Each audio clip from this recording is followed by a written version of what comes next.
What qualities does it take to be a good CIO? I think every CIO, to be successful, they have to have a huge amount of business acumen. If you don't understand the challenges that your business partners in your company are facing, and maybe what their customers are facing, then I'm not sure you can really work out how to best align your strategy to theirs. So I think business acumen is key. I also think a huge amount of IT domain expertise is valuable. So quite often somebody in my position, including myself, will have been through various business roles as well as IT roles on the career journey. So I started in sales in Intel and then moved into IT later. And because of that, I've had a huge understanding and appreciation of Intel's sales processes, the supply chain. And it means that many of the decisions I've made subsequently, knowing the technology as I have learned over the years, means that I think I can make the best strategic decisions that align with the business. And what's been your biggest challenge so far? My biggest challenge, I've been in the role that I'm in currently for 3 years, but it started covering EMEA only, so Europe, Middle East and Africa, mostly Northern Europe. About a year ago, I was asked to take on the responsibility for Asia. Previously, there would be a peer of mine working in that environment, supporting the sales and marketing group out there. And one of the reasons I was asked to look at that was because of the approach and the relationships that I had with the business, but I didn't really necessarily comprehend the diversity of the marketplace out there. We see Europe as very diverse in terms of number of countries and languages, and it is, that's true. I think in Asia as well, there's different cultural elements as well as the language piece. And for the type of work that we do within IT, which is supporting sales and marketing in their go-to-market strategies, then their markets are very diverse as well. So I now need to understand not only about what we need in the UK or in Northern Europe, but what works in Japan. And that's very different from what works in China, from what works in Indonesia or Singapore. So bringing that organisation into mine and getting them to work together and collaborate was one of the hardest challenges, but also one of the most rewarding, because I think whilst we've reduced the overall number of employees in my team as a result of the merge, what we've done is we've built out a much better scalable model. We're able to adapt to the diverse needs of the marketplace. And we've been able to save Intel a huge amount of money in the process. So I think from a business perspective, from what's core to IT, I think it's been a great accomplishment on both levels. And what do you consider is your biggest achievement so far?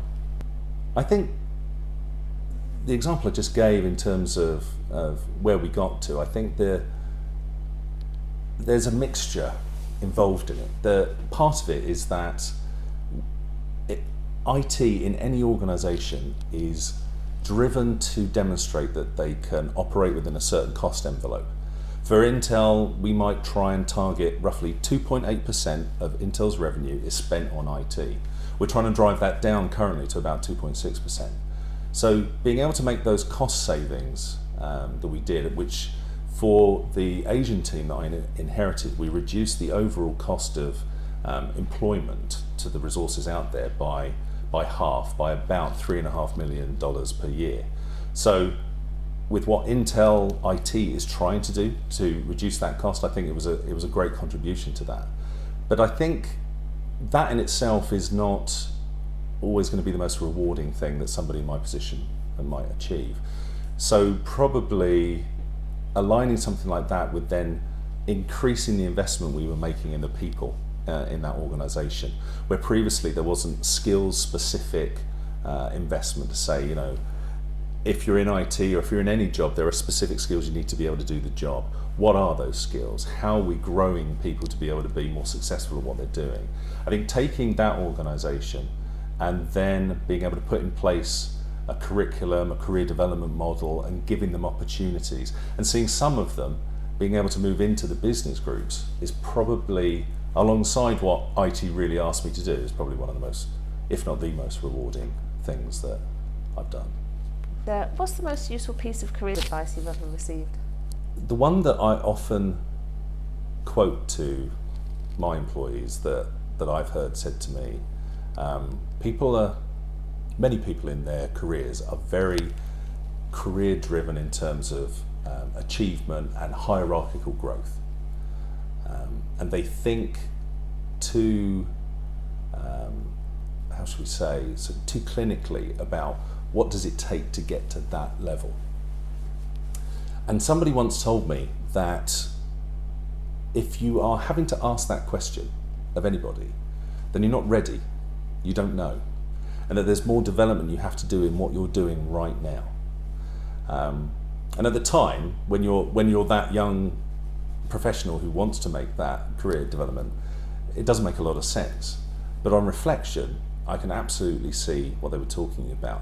And in reality, for I think anybody, whether it's IT, but particularly in my experience in IT, is that what I mentioned earlier around having experience of working within the business domain that your IT organisation supports, as well as your current IT domain, technical domain, is vital. To do that, sometimes you have to take a sideways move. Everybody's always looking for the next step up or forward, but sometimes you can make a larger step forward by moving across, broadening your perspective and your experience, so that the next time you go for a job, I know I wouldn't have got this job unless I could demonstrate that I had business relevant accomplishments as part of my experience and history as well.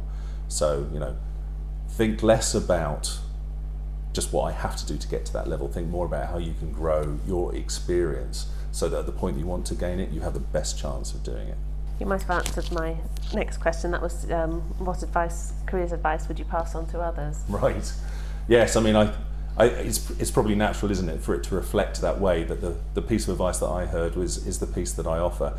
I think the only particular point I'd add to your question there is that when I heard that, I had to make a lot of sense of it myself, why it's important to think about broadening. I think what I would always suggest to others, now that I'm managing managers and have been for a few years, it's more of a case of the personal investment you can make. Connect those dots for your employees, help them understand that more. That will accelerate it. It's not giving the answer, it's coaching. It's trying to help them understand why something's important. I don't think sometimes managers and leaders make enough investment of time in that sort of space. I think that brings the whole organisation forward if you can do it effectively. How is the CIO role changing? I think the biggest change in the CIO role now is that you're seeing it more and more being core to, say, a business strategy team. So that whatever your industry is, Intel is manufacturing of silicon. It doesn't matter if you're manufacturing textiles, if you're selling other services, or so forth. I think the CIO is now not only trying to get onto the sort of strategy board, they're almost being invited in to bring certain expertise. So that's quite new, that's quite different. It's still hard sometimes to convince the business that you have something to offer in that space. But one of the interesting things that we're seeing now is that some of the topics we've talked about in the past in IT, which haven't necessarily made a lot of sense to the business around data, that's something they're now demanding. So we now have our Chief Marketing Officer in Intel asking IT to sit with him and help him understand how we can offer him insights into his business and his marketplace that he's supporting through some of the data that we're now gathering about how we're supplying our products, where they're buying them, what type of products they're buying. They really want to hear from us on that. That gives us then, I think, the in to then play an even wider role and demonstrate that being a CIO, being an IT leader is not just a technical service role, it's a partnership role. And I think changing from service to partnership is what that biggest change is. And what's the best route into the CIO role today? If I think about the CIO roles in Intel, most people I think have either come in from directly from a business role into the CIO role, or they've been on the CIO staff in a particular function, but having previously been in the business. It goes back to what I was saying earlier about this balance between the business experience and the IT experience. You won't get into the CIO role just working vertically up through IT. You have to step out. And I think because of that change of the partnership function of the CIO working with the CFO, the Chief Marketing Officer, the Sales Officer, you need credibility from a business perspective to be able to be heard and listened to. And therefore it's vitally important. So quite often I think I see that either the role directly before CIO, or at least maybe 2 years before, it was embedded within the business in a senior leadership position, understanding what that challenge is, moving back into IT, or into IT maybe even for the first time, building some more domain expertise then, and then you're ready for that role. And certainly within Intel, you see now many leadership positions where people have been through the CIO office as part of their development. So our CFO, Stacey Smith, was the CIO a few years ago.